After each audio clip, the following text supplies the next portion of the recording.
नमस्कार दोस्तों। उत्तर प्रदेश के गोरखपुर जिले में रहने वाली एक लड़की अपनी सुहागरात के दिन अपने पति से कहती है कि आज भर का समय है आपके पास, क्योंकि कल सुबह मेरी लाश इस घर से जाएगी। आखिर क्यों कहती है वो अपने पति से? क्या होता है उन दोनों के बीच? आइए जानते हैं इस पूरे वीडियो में।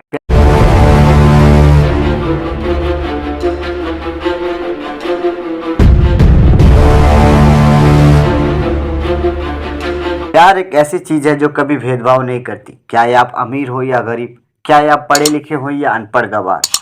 पाली गांव के रहने वाले एक रमेश, जो पेशे से एक मछुआरा था, वो हर दिन गांव के तालाब से मछली पकड़कर मंडी में बेचता था। और उसी तालाब के किनारे से एक रास्ता जाता था जहाँ से बहुत सारी लड़कियां उसी रास्ते से कॉलेज जाया करती थी।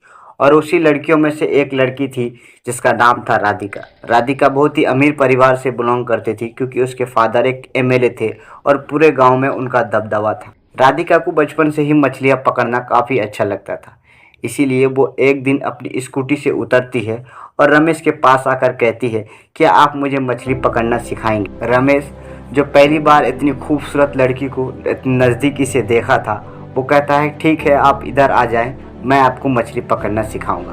पहले दिन राधिका 2 मछलियां पकड़ती है और खुशी खुशी अपने घर चली जाती है। और उसके बाद उसके दूसरे दिन आती है और फिर वो मछलियां पकड़ती है। कुछ दिनों तक ऐसे ही ये सिलसिला चलता रहता है। और उसके बाद राधिका रमेश से पूछती है कि क्यों आप पढ़े नहीं, अगर आप पढ़ लिख लेते तो कहीं शहर में कोई अच्छी सी जॉब कर लेते।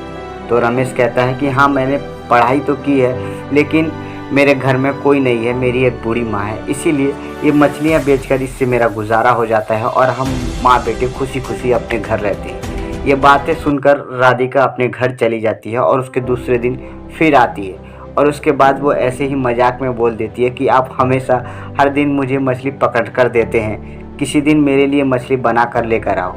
और ये बातें बोलकर वो फिर चली जाती है। उसके तीसरे दिन फिर आती है और उसके बाद रमेश उसके लिए मछली बना कर लेकर आता है और उसे बोलता है कि लो, मैंने आपके लिए मछली बना कर लेकर आया है। तो राधिका बोलती है, अरे नहीं, मैंने सिर्फ मजाक से मैं कहा था, मैं ये मछली नहीं खाऊंगी।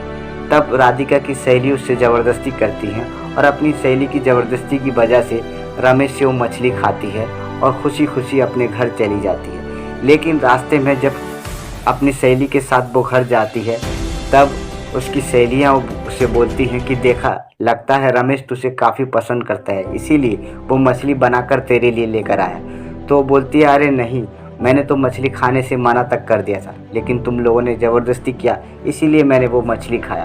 पहले तो राधिका उसकी बातों से मना कर देती है, लेकिन फिर जब अकेले में अपने घर जाती है तो वो रमेश के बारे में सोचने लगती है और उसके दूसरे दिन वो फिर आती है। उसके बाद वो रमेश के साथ मछलियाँ पकड़ती है, लेकिन फिर उसके भाई को ये बात पता चल जाता है। उसका भाई बड़े ही गुस्से से अपने आदमी के साथ आता है और रमेश को खूब मारता है। मारने के बाद ये बोलता है कि अगर तुमने दोबारा मेरी बहन को नज़र उठाकर देखा तो मैं तुम्हें जान से मार दूँ। इसके बाद वो राधिका का कॉलेज बंद कर देते हैं, उसे घर में रखते हैं। लेकिन रमेश और राधिका का प्यार इतना गहरा हो चुका था कि राधिका रमेश से ना मिले रह नहीं पाती थी, इसीलिए वो अपनी सहेली की मदद से वो रमेश से मिलने आती है। लेकिन फिर उसके भाई को पता चल जाता है और इस बार वो रमेश को बुरी तरीके से मारता है। रमेश अपनी जान बचाने के लिए तालाब में कूद जाता है।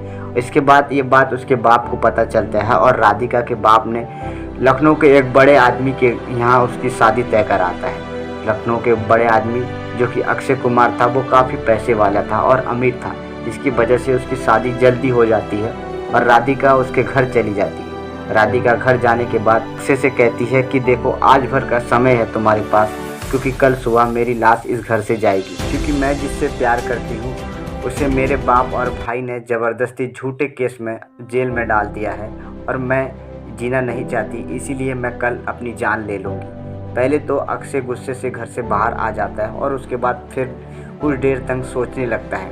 उसके बाद राधिका घर में सो जाती है। उसके बाद अक्षय रमेश को लेकर अपने घर जाता है और राधिका को बोलता है कि राधिका, आँख खोलो, देखो कौन है तुम्हारे सामने। राधिका जब आँख खोलकर देखती है तो सामने रमेश को पाती है और खुशी से गले लग जाती है। उन दोनों की खुशी का कोई ठिकाना नहीं रहता, क्योंकि उनसे पता नहीं था कि उससे फिर कभी रमेश से मिलाव होगा या नहीं। तब अक्षय बताता है कि नहीं, मुझे पहले से पता था कि तुम रमेश से प्यार करती हो। दरअसल रमेश और मैं, हम दोनों एक ही कॉलेज में पढ़े थे, जब मैं ये बात का पता चला तो मैंने पहले तो कुछ नहीं कहा, इसीलिए मैंने तुमसे शादी कर ली और उसके बाद रमेश को भी जेल से छुड़वा कर तुम्हारे सामने लेकर आ गया। इसी तरह इस कहानी का डी एंड होता है।